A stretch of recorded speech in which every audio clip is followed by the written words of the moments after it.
and everybody. And in fact, my brother and sister, yesterday we spoke to Sister Layla about this topic, and 1 hour ago also I spoke to Brother Muhammad about the very important topic. Before we start, always start with what Allah said and Muhammad sallallahu alaihi wasallam about our situation, especially about this topic. يقول الله سبحانه وتعالى في سورة الإسراء آية number 36 سورة الإسراء. الإسراء here about Rasul, that I mean الإسراء, it was from Mecca to المسجد الأقصى Jerusalem. That the surah. Allah يقول number 36 ولا تقف ما ليس لك به علم. Do not give fatwa. ولا تقف ما ليس لك, something you don't know, don't speak about it. Do not speak about it. And he said إن السمع والبصر والفؤاد كل أولئك كان عنه مسؤولا. Beautiful ayat in Surah Al-Isra number 36. Remember that Al-Isra 36. Allah, ولا تقف ما ليس لك علم. Do not make fatwa something you don't know. إن السمع, the hearing, والبصر, the vision, والفؤاد, القلب, the qalb, and also the core of the heart, that call it فؤاد. كان ذلك كان عنه مسؤولا. Everything Allah will ask us about my vision, my hands, my legs, my hearing, what I'm listening, and what I'm sharing. Allah will ask us about that. And also very important hadith in Bukhari also, and that's scary hadith. And many hadith about this topic, but this is scary hadith about this topic.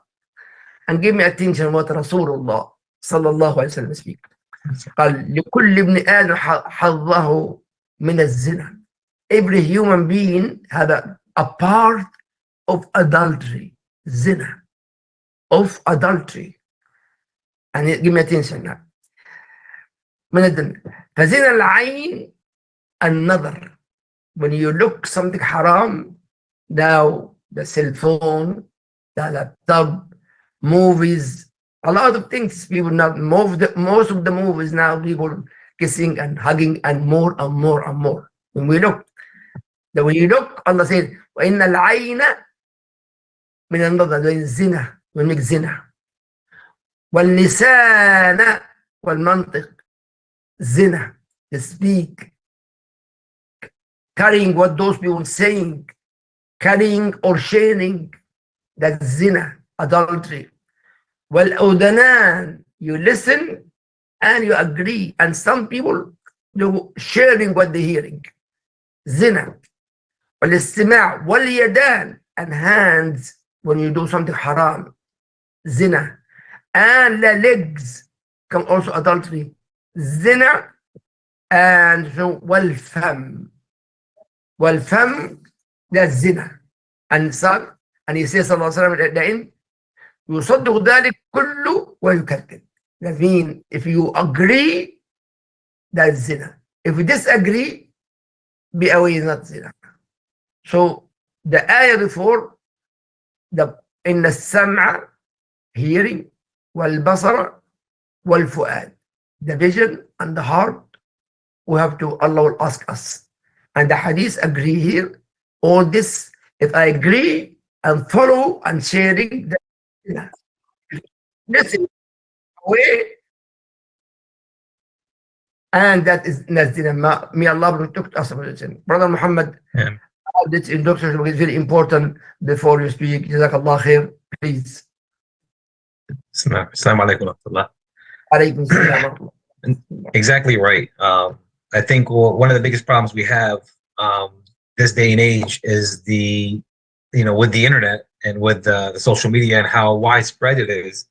I think right now, more than ever, I was just actually talking to a mom earlier today, and she was explaining to me how, the phone was given to their children at the age of 8, 9 years old. And I was kind of in shock of like, that's a little too young for my taste to give somebody that much power in their hands.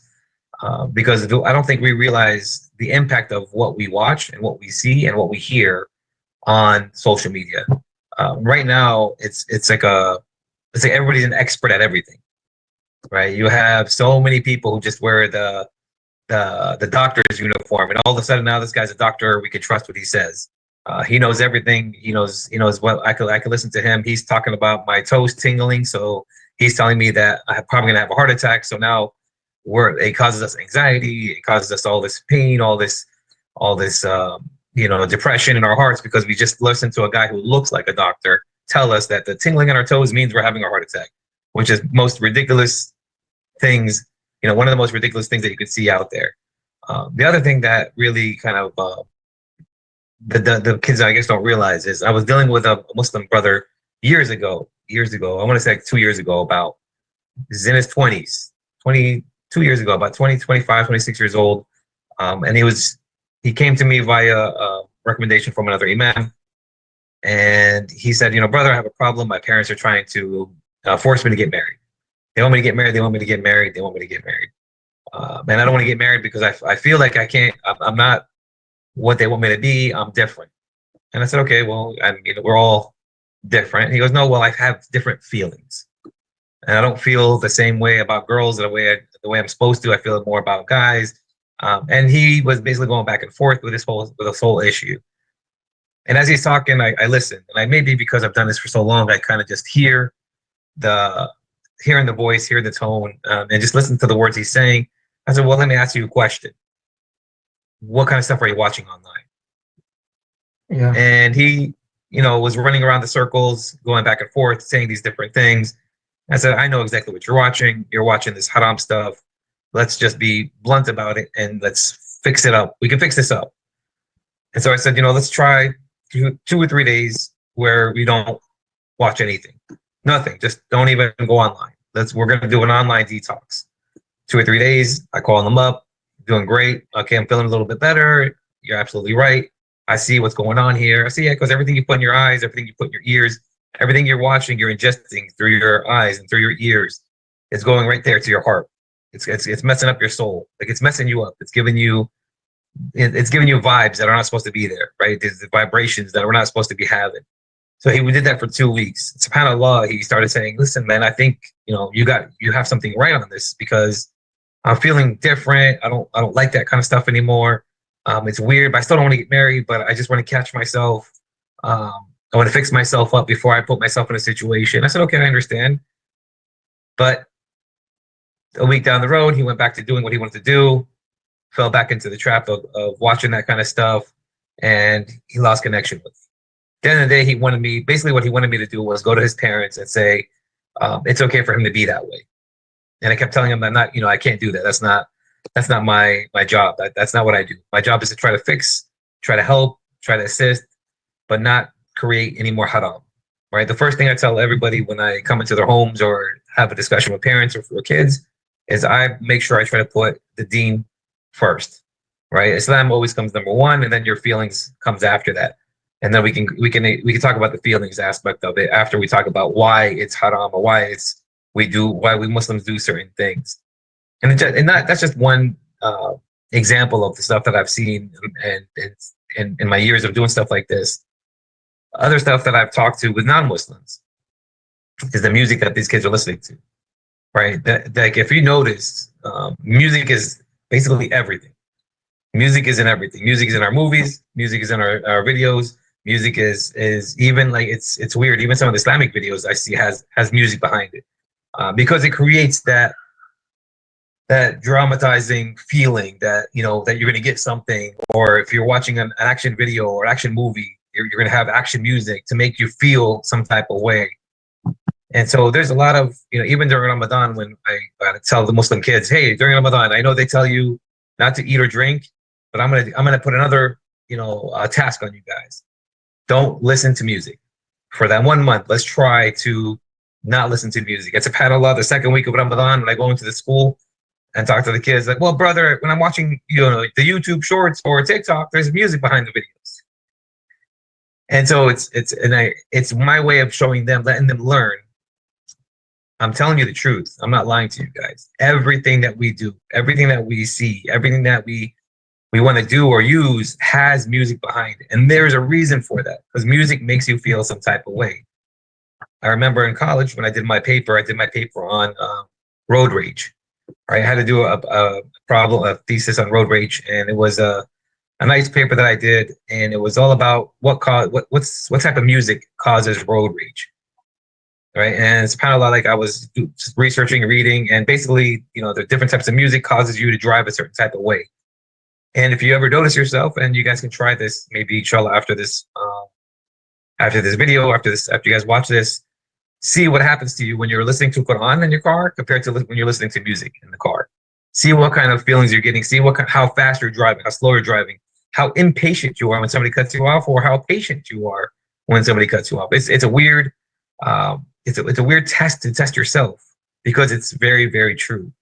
Years ago, when I was working in the drugs and alcohol, I was talking to one of the guys who was working with Sony down here in Miami, and I got to look at his pay stubs and saw how much money this guy was making, and he explained to me what he does for Sony and how he puts the tone in the music. He doesn't make music; he puts the tone in the music to make you get addicted to those songs, to create the number one hits. Right, because then you hear it one time on the radio, you're gonna go on YouTube, you're gonna YouTube it real quick, and you're gonna keep listening to it, and that's what creates people to have number one hits. If you ever notice, they have a lot of number one hits these days, because that tone that he puts in, and makes you addicted to listening to that song. He explained it to me. It's a patent that they have, that he's responsible for putting it in the right spot, the right time, at the right tone, and it's so scary that he was saying it with no remorse, no type of empathy. Because one of the clients had said to him, "Don't you feel bad that these songs that they're throwing out there, F this and F that, and women are this and women are that, and do drugs and kill, like it's doesn't that give you some type of anxiety that you're letting these kids get addicted to this?" And he said, "Well, that's not my responsibility. That's the parents' responsibility. Because my responsibility is to get paid. I got to get paid." He said, "I don't let my kids listen to the music, but I will make sure I get paid." And so you see where people stand on what happens with humans, with humanity. Right here, as Muslims, we kind of we're geared on trying to save the world, trying to help the Muslims, trying to help each other, trying to bring people to Islam. We see our kids who are listening to these music, who are watching these videos, who's seeing these girls dressed a certain type of way. They see these guys act a certain type of way. And you see our younger generation of kids who are born Muslims saying, being Muslim is boring. Being Muslim is boring. And I see it online where, these girls are having so much fun and they're getting paid so much money. And all they're doing is, they're just dancing on TikTok. I could do that too, Mom. I can make a lot of money for us. And they see this stuff. They see the reward, right? They're seeing the reward right now. And it's what our kids are now wanting. And this is not, when I say kids, I don't just mean, 10, 12, 15-year-olds. I'm talking in the 20s, even sometimes in the 30s, where I see these people who use social media to make money. And I don't mind people using social media to make money. If you want to make money doing stocks, doing something good and teaching people something halal and teaching somebody something, that's good, that's fine. Do it. But if you're showing your family off and you're showing your daughters off, you're showing your wives off, you're showing just your whole house off, and you're just your whole home life is basically on social media. That to me, I kind of say, listen, there's a line that you don't cross, right? As Muslims, we don't do that. What happens in our homes stay in our homes. We guard our women. Our women are our queens. We don't kind of post them online so all these men that are out there can see what our daughters looking like, what our wives are looking like. We're not supposed to do stuff like that. But what ends up happening is you see these Muslims following these other Muslims who are doing these, and you see the younger generation saying, "Well, Mom, you're watching that video of that other Muslim family doing that, so let's do that too, so we can get paid." And it becomes a normal thing, becomes a normality, right? And I'm going to say this today because it's the holiday season. And I'm also seeing things online that's really, it gets me nerve-wracking because I'm seeing these Muslims putting up Christmas trees. and they're posting about it on Instagram and oh, we're not celebrating, we're just doing it because it's pretty in our house. And I say this with all the love in my heart. We're Muslims. We don't do that. We don't do that. We don't do what everybody else is doing. And I don't know how many times I say, when everybody's going left, Muslims, we go right. We go the right path. We go the right way. We go in the right direction. We do things right. And when I see non-Muslims who are saying, well, I did so much research and I found out that holiday is a pagan holiday and it's not that, and it has nothing to do with Jesus, and I'm going to stop celebrating. The non-Muslims are saying these things now. Non-Muslims are stopping to celebrating this stuff. But then now I see the Muslims going in and posting that they're, oh, look at my, mashallah, my beautiful tree. You're saying, mashallah, my beautiful tree? It's a contradiction. It's one of the biggest contradictions I've seen so far. But what ends up happening is that these people have, hundreds of thousands of followers, Muslim followers.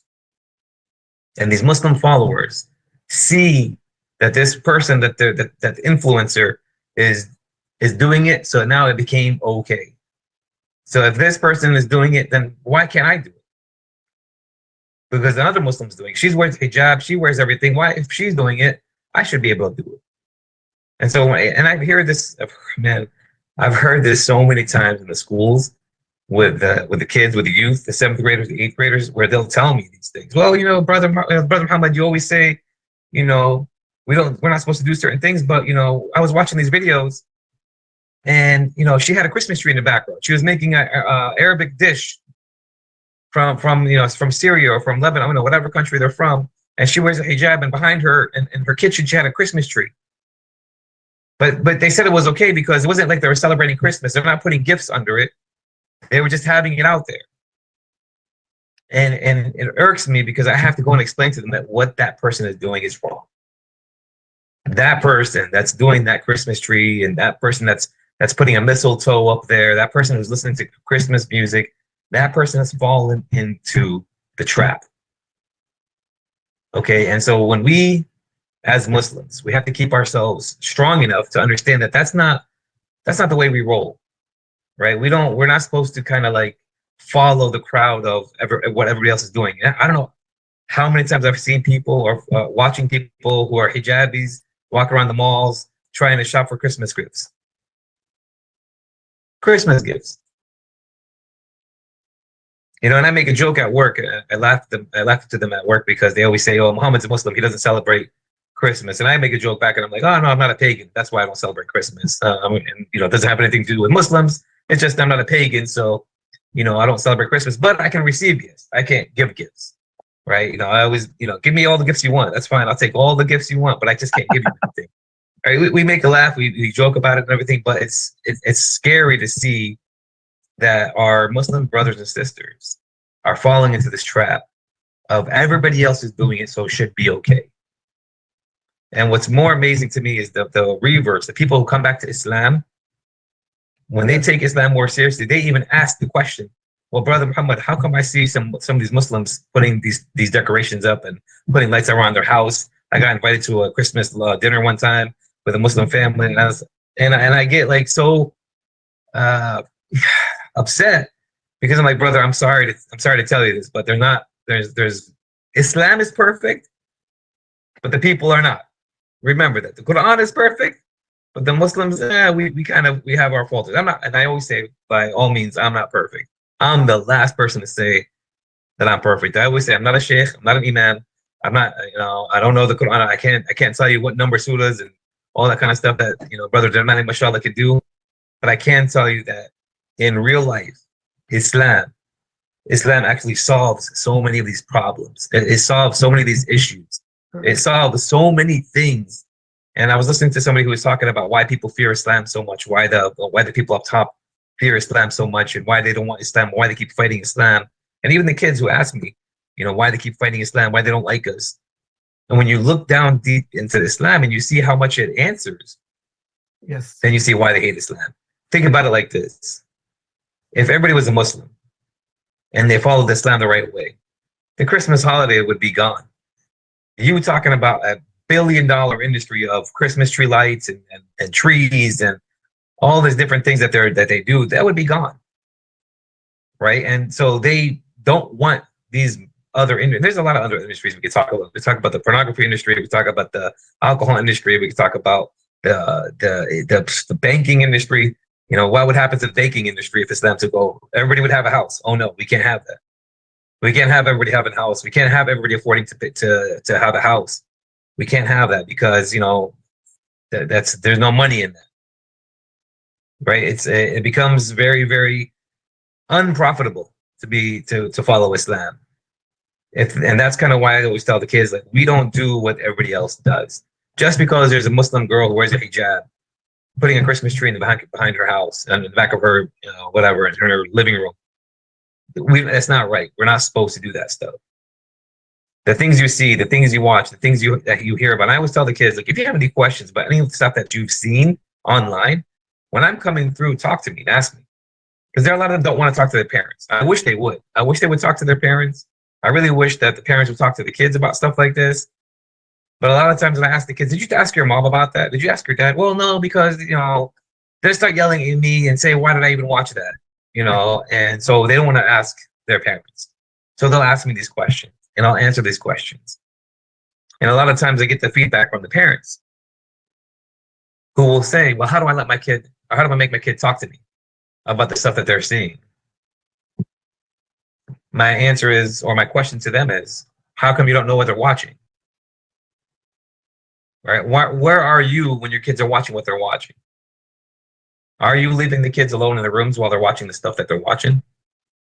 If there's a certain age, I get it, you know, age of a girl or age of a guy where they have, you know, they need their time, or they need to go change, or they need to go in their bedroom, they need to do certain things. What are you doing? Why are you not watching the stuff that they're watching?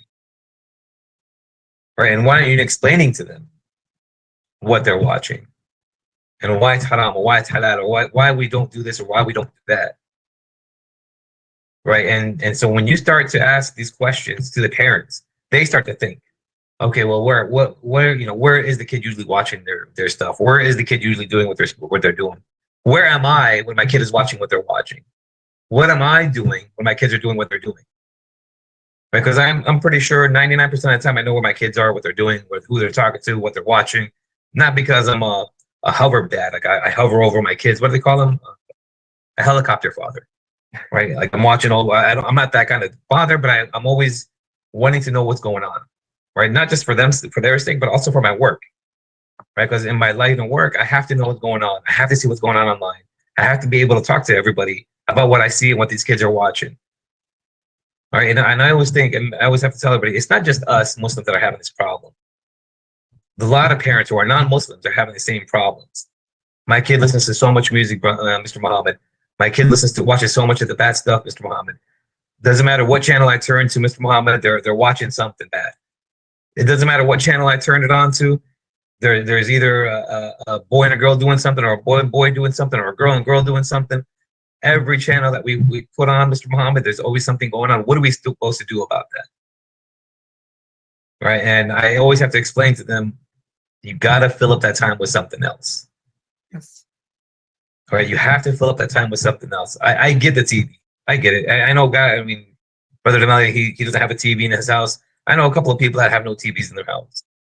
But again, I do get it, and I do understand that the fact that some people do have TVs doesn't mean you got to turn it on all the time. Doesn't mean that this TV has to be on 24/7. Because I swear, even when I'm watching the news in the morning to see what the weather is like, even when I'm watching the news, where the weather, just to see the weather girl, the guy, the girl on the TV, or the commercials, something bad going on. Constantly something haram is going on. Whether it's, you know, they're talking about these medications, because I think America is the only country that actually has like 5-minute prescription medication commercials on TV, where they're trying to, you know, brag about these medications that they're trying to offer, and it's always about AIDS or something, and it's like a 5-minute commercial, and it's two guys dancing together, and I just want to watch the news. I just want to watch the weather. Why do I got to see 5 minutes of this to get to where the weather is going to be like today? So I know whether or not to wear a jacket, carry an umbrella, or wear my shirt.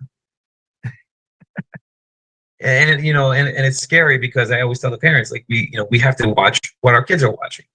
We have to watch what we're watching in front of our kids, right? And I know last week we kind of brushed up on what was going on overseas, and we kind of talked about what was going on overseas. And sometimes also for that aspect of it, when we're watching all the stuff that we're seeing on overseas, we're seeing all the stuff that's happening. It really does have a big impact on our anxiety levels, on our depression, on our stress levels, right? And I mean, I can get personal and say there's days where I don't sleep, right? You see videos, you see these things, and you're like, one minute you're happy and you're excited, the next minute you're sad and depressed, and then you're sad and depressed again, and then you're sad, and it becomes like a really stressful situation to keep watching all that stuff that we're seeing online. And we're in a time right now. I mean, I'm old enough to tell you guys that I was there before the internet. I remember the time before the internet where we would drink out of the hose behind the house and play outside until nighttime, to when the internet started, to where we're at now. I remember all those times. And right now we're at such a hard time. I said alhamdulillah all the time. I'm not in high school right now. I'm so glad I'm not in high school right now, because high school, I mean, you're talking about the bullies, and you're talking about the social media, the memes that they make on each other, the meanness of people, because people are mean. People are very mean, and I talk to these kids all the time and explain to them, especially the Muslim kids, when they're 8th graders going into high school, and a lot of times they're going to public high school from coming into an Islamic school. And I explain to them, like, these kids, you think they're mean over here in an Islamic school? Wait until you get to high school. Wait until you get to the non-Muslims who don't really have a little bit of haya, a little bit of fear of Allah in their hearts, because those people will rip into you, and those people will make videos of you. Brothers and sisters, I will explain something. If you have a child, and Brother Damali, he kind of gave me some advice today, telling me to get my daughter to help me with my videos and stuff, because we as much as I know the online stuff, and as much as I keep up with it, my daughter, mashallah, 16 years old, she knows how to handle it better than I do. Let our kids learn the online. Let them learn how to do online. Let them learn how to navigate online. Let them learn how to become geniuses in that aspect of onlineness, because there's ways to make money online. I always tell these kids when I'm doing I do career days, a lot of career day talks. I always tell them, in my line of work, if you have cyber security certifications, degrees, you're going to make 6 figures easy.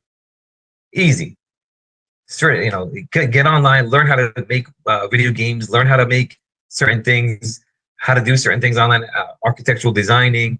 There's a lot of things you can do online that you can make on the computers, online that you can make a lot of money. But on the other end of it all, there's a lot of ways you can do a lot of haram. Yes. Right. And so that's one of the things I always tell the kids, like, there's a blessing and a curse with this online business.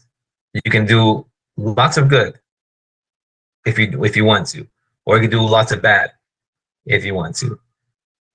And it all depends on what you're looking at and what you're seeing. Because whatever you're looking at and what you're hearing, if you're doing it constantly, it becomes the normal for you.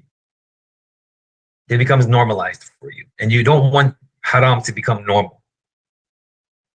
Right? And that's one of the things I've always told the kids is, like, if you even see your parents, I tell the kids all the time, if you see your parents looking at haram, or they're watching a movie and there's haram scenes on it, and your parents don't think that it's haram, you as a kid have to tell your mom, hey mom, dad, that's haram. Right? You and put your parents into place and let them understand that, oh my God, it's so normalized. I didn't even know that it was, I just forgot it was haram. Because as parents growing up, 35, 40-year-olds, we got so used to these scenes that are on TV, these videos that are online, we just don't think about it as being haram anymore. It's become such a normal way of life for us, in the West at least, that we just see it as, it's adi, it's all good, it's normal. Right? And it's not normal. It really isn't normal. They've made it normal. And we're not supposed to be like the rest of the people out there. Right? And again, it's not just us that have these problems. When I go to these other schools, these churches, all these other places, they're all having the same problems. They're all having their, hey man, how do we keep our kids away from all the bad stuff, all the filth? They don't say haram, they say all the filth that's online. Yes. And the moment I tell them that, hey, I'm sorry, the only way you could really do that is by, changing their routines, and you have to spend some time with them. Oh man, I gotta spend time with this kid. I gotta spend time with my kid, and I try not to laugh at me, but looking at Jamal, he's laughing. I try not to laugh, but but they sound so ridiculous when they say, "Well, I gotta spend time with my kid." Isn't it enough that I help him with his homework? Isn't it enough that I feed him and I pay the bills? Well, maybe back in my days, yes, that was enough. But we're talking about now. Now we're 24/7 access. 24/7 access to these phones are given to these children. And what are you doing with that time that you can that kid's sitting on here for an hour scrolling, 2 hours scrolling, 3 hours scrolling? What are you doing in those 3 hours? You're telling me that you can't fill up 3 hours with something, playing basketball, kicking the ball around, talking about some stuff, talking about school, talking about some type of future goals with their children? We're not the only ones having this problem, but we're probably the only ones that have the solution. Because in Islam, it kind of tells us everything that we need to know: how to live our lives, how to walk, how to act, how to talk. And I believe that if we don't really take that seriously and kind of push that on our children as well, I think our kids are going to be lost. I don't know. I'm sorry, Brother Damali. I don't know if you had something else you wanted to say real quick before I go. Allah Jazakallah khair. Brother and sister, this topic is very, very important topic, and where you have to share hadith Rasul sallallahu alayhi wa sallam.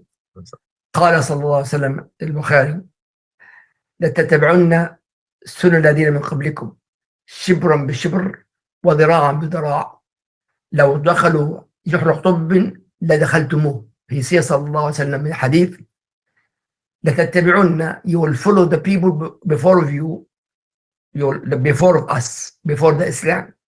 Shibran bishibr, like a palm, the size of your palm, or the palm the size of your arm. شبر بشبر حتى لو دخلوا جحر ضب, even if those people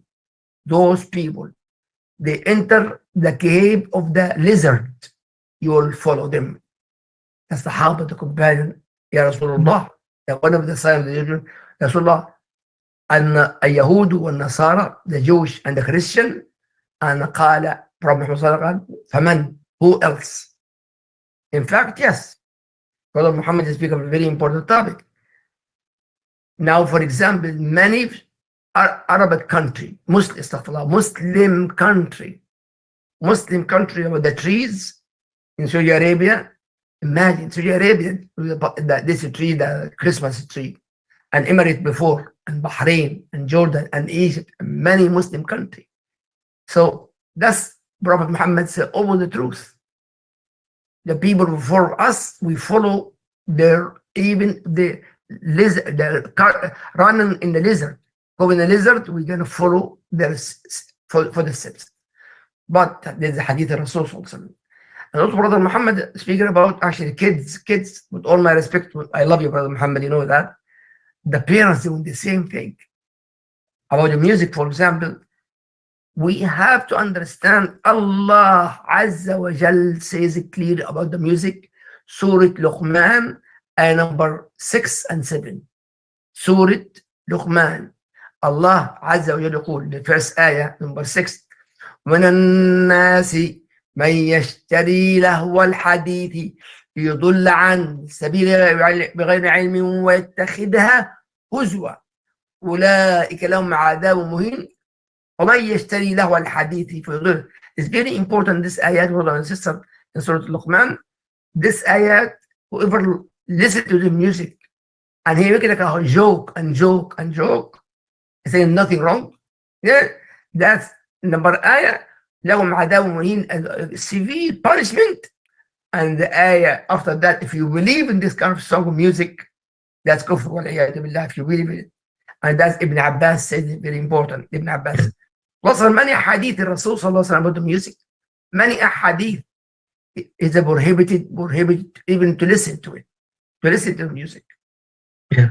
But when I was in Al-Azhar University, because Al-Azhar is not haram, is makruh. Al-Azhar, I learned how to have العود. ايش العود in English يا The guitar. not guitar, عود. I forgot what it's called. I don't know. The guitar music. I was Yeah. I was a professional with the music, especially when I went to Egypt after, not in high school, in university, Azhar University.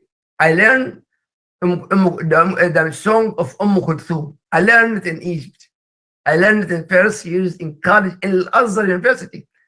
And subhanAllah, last year in the college, I was arrested in the college, and I found out how severe is haram.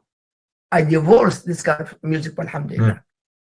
Plus, that music, brother and sister, believe it or not, I treated jinn, boys and girls from the jinn, from the music.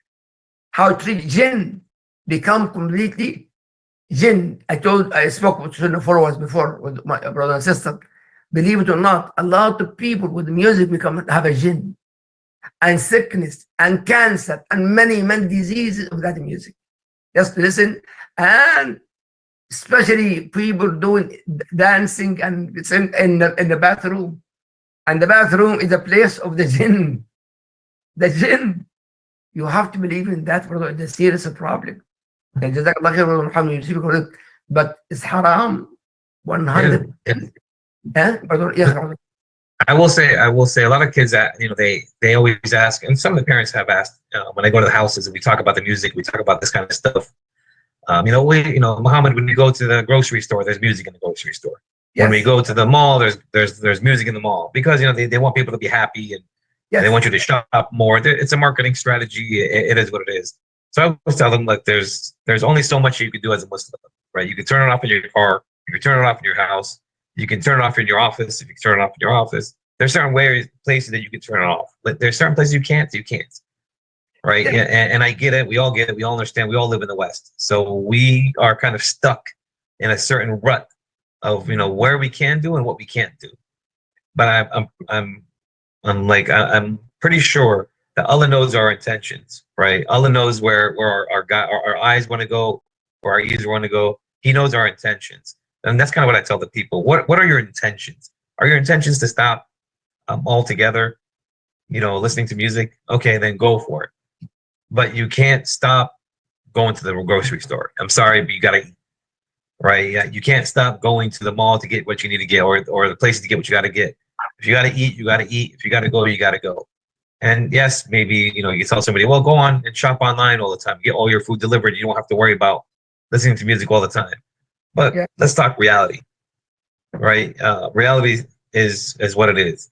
Yeah, we can't. With all respect, brother, that's very important talk, brother Muhammad here. Give me attention, please, brother and sister. The first hadith in Bukhari Muslim, the first hadith, and everybody understand the hadith, by the way. Every Muslim understand. إنما الأعمال بالنيات. Every action with the intention. If I go to the store with my intention to listen to the music, that's haram.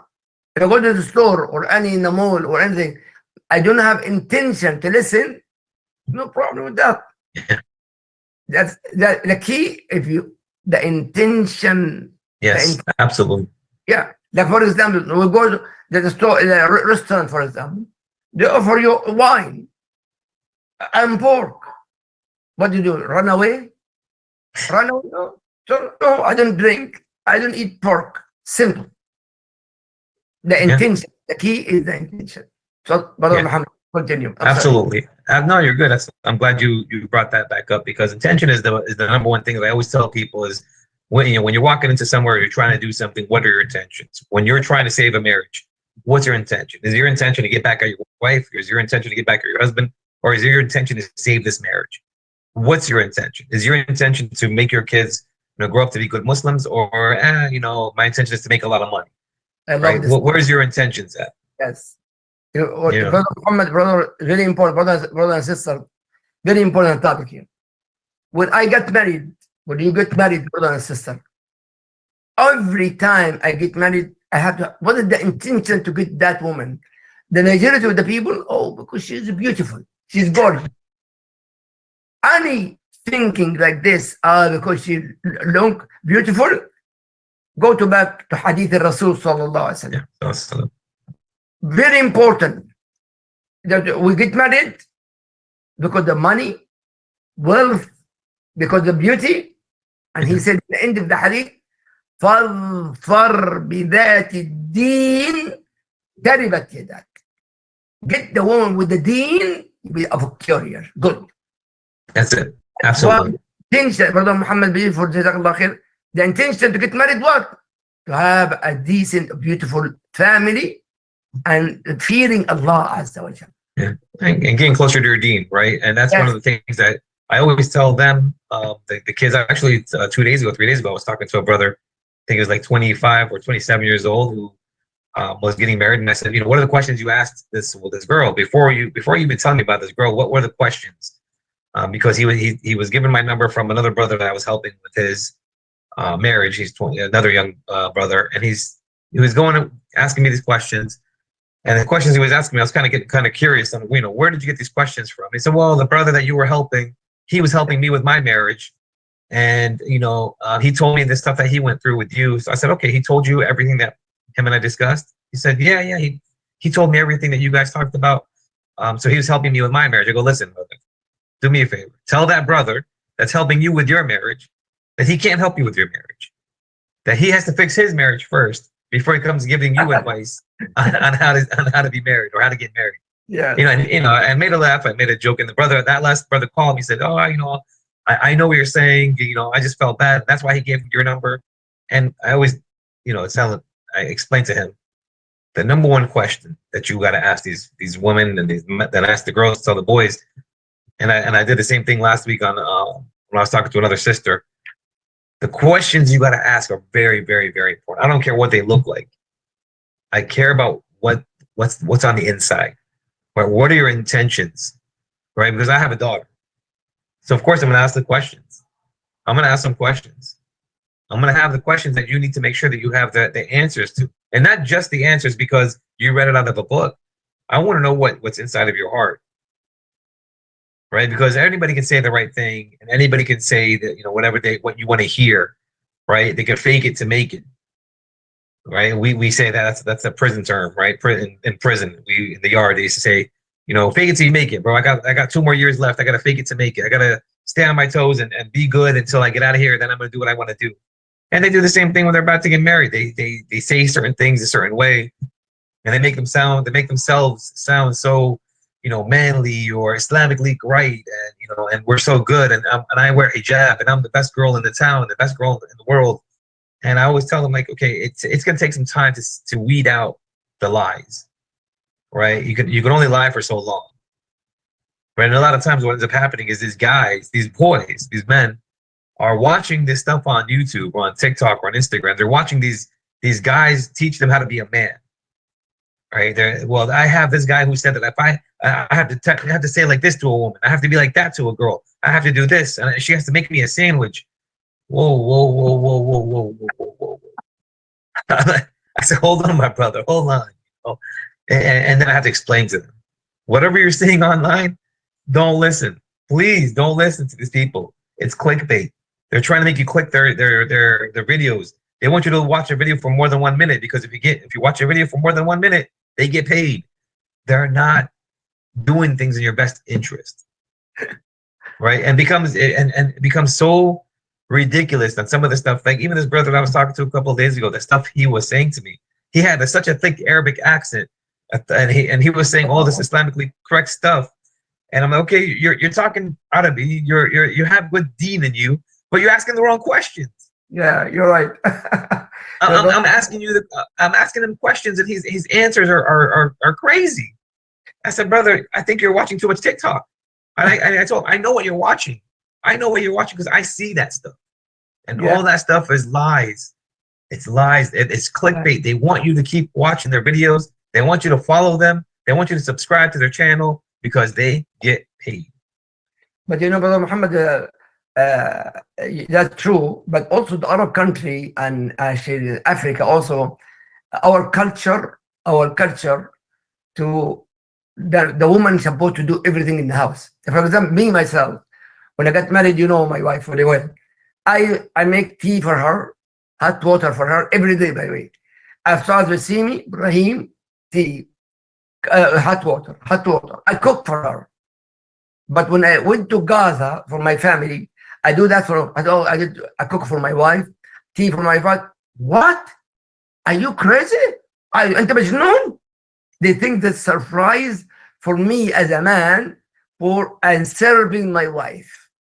And Rasulullah, our example, Rasulullah sallallahu alaihi wasallam, he with his household, he cook, he clean, he take care of the house with their wives. Oh yeah. With love. Yeah, of course. If that way, if we follow Rasulullah, sallallahu alaihi wasallam. Oh, you don't know you don't know how much heat I got for changing diapers. how trouble I got from the older men generation for changing diapers for my own children. Yeah, you're born here. Even you're born here. It's about me. Yeah, and it's funny because I clean, I do laundry, and it's not for anything, but it's like at the end of the day, it's what I tell the guys when I'm about to get married. It's they say, oh, it's 50-50. I have to work and she has to do the rest of the household. I said, no, there's no such thing as 50-50. There's no such thing as 50. It's 100. You got to put 100%, and she's got to put 100%, and that's the only way you're going to make this work out. My house. Whatever they're seeing online, the stuff that they're seeing online, the girls where they're watching these videos of these girls who wear hijabs and they're all prettied up with tons of makeup on their faces, and they're saying, if you want to marry me, you better give me a $1 million meher and a Lamborghini. Yeah. And you see these you see these things, and then you talk to the girl, and she's like, well, he has to give me at least $100,000. But our culture, I don't know about the American culture here, Muslim culture here. I don't know about that. But I know our culture about the maher, millions. Believe it or not, kids actually from our country, but I don't want to mention the name. In this state, I perform marriage for them. And the maher was $1 million. And that was the celebration in Miami. And believe it or not, the celebration, maybe another 2 million or 2 more. Believe it or not, second day they got the divorce. Yeah. Second day they got divorce. And in the courthouse. Yeah. And so that's you have to ask yourself, and this is one of the things I tell the guys and the girls. I tell them, like, are you marrying for money, or you're marrying for the sake of deen, for the sake of your religion? What's your intention, right? It all circles back to what your intentions are with whatever you're doing, right? Whatever you're doing, like when I watch these videos, I have all the apps I download on my phone. I download download Bigo, One TV, all these apps on TikTok and all that stuff. And I'm scrolling through Snapchat and all these things. My intention is not to be doing anything haram. My intention is to learn what these kids are watching and what these kids are seeing. So when I do do my lectures and my talks at the schools and at the churches, at the masjids, then I know exactly what they're talking about when they say certain words, yes. Right? Because we back in our days growing up, we have certain slang words that we used, things that we've done back in our days that our parents are like, what are these people saying? And what are you kids talking about? How are you kids? What's that word mean? Well, now I'm trying to keep up with them, and that's why my intention is to get educated and gain knowledge, so I can be explaining to them what's haram, what's halal, and why it's bad for these kids to watch what they're watching. Not just the Muslims. I always have to remind the kids, even in the schools. Everybody, yeah. I have to tell the kids in the schools. So just so you know, that person who is working out and exercising, and they have to make the video, they have to buff it out, they have to edit it, they have to make the thing clearer, so they don't really look like that. The girls that are 5 second, the girls they're watching themselves, coming out of the water, and they have all their hair beautifully done and their face. I'm like, the girl just got out of a pool with a ton of makeup on. Do you really think that's real? Yeah. It's not real stuff. It's not realistic stuff. It's all fake. It's all filters. And what it does is it creates this image in the weak-minded, weak-souled kids that I have to look like this. I have to do whatever that person is saying. I follow this person got 10 million followers. That means they have to be true. And let me we only have a couple minutes left. So let me just say this real quick. We're very quick to ask people who have millions of followers to make a post about what's going on overseas, or to say something about this or say something about that. Who are these people, these influencers, that we care so much about of what they think or what they say? We don't need to care about what people think, what people say. I tell the kids this, I tell parents this, I tell my family this. We only care about one thing: what Allah thinks, what Allah says. Yeah, That's exactly. it. Exactly. That's it. We don't care about anything else. We don't care, about these Muslim rappers, these Muslim singers, or these people, social media influencers who's got millions and millions of followers. We don't care about that, because we understand that there's only one person that we got to make. There's only one being that we got to make happy, that we got to follow, Allah Azza wa Jal. and that's it. Yeah. And I tell the kids that all the time. You want to be a social media influencer? Because I get that now a lot with these kids when I ask them, 5 years from now, what do you want to be when you grow up? And I want to be the social media influencer. You used to be a football player, used to be a soccer player. Now people want to be a social media influencer. Okay, what are you going to do when you want an influencer? What kind of influence do you want to have on people? Because that's a big word, influencer. We don't know what that really word means, to influence. To influence people, and they call them influencers for a reason. They influence you to make a purchase. They influence you to buy something. They influence you to dress a certain way, right? They're influencing you. They're making you think that this is the way you got to do, right? And we see a lot of that happening. We see a lot of people who are social media influencers in cooking, social media influencers in holistic health, doctors. Everybody now is an attorney. And a lot of times I have to go to the kids and tell the kids, because I do a lot of stuff with law enforcement. Well, I saw on TikTok that I don't have to give the cop my ID. And I don't have to talk to the cop if I don't want to talk to the cop. And I don't want to. And so I explained to them, listen, just so you know, everything you're seeing online isn't real. That guy that the guy was talking to, and I saw one of the videos that the kids were talking about. The guy was an actor wearing a police uniform with his friend in the car, and they were playing a little scene on TikTok. And so I told them, that's not real, guys. That's not how it works. Just so you know, law enforcement are human beings. They're doing their job. If you're speeding, you shouldn't be speeding. They're going to give you a ticket. And if you're going to become a jerk and to that person that's just coming and doing their job, instead of thinking to yourself, maybe that cop stopped me, and he made me stop because if I kept going down the street a mile down farther, I would have probably gotten in a car crash and died. Yes. Like, we don't think like this, right? We don't. Our brains are not wired to think, alhamdulillah, he probably just saved my life without me even knowing about it. Yeah, correct. Yeah, agree. Okay, 5 minutes left, brother and sister. Annie, you want to ask a question? Sorry.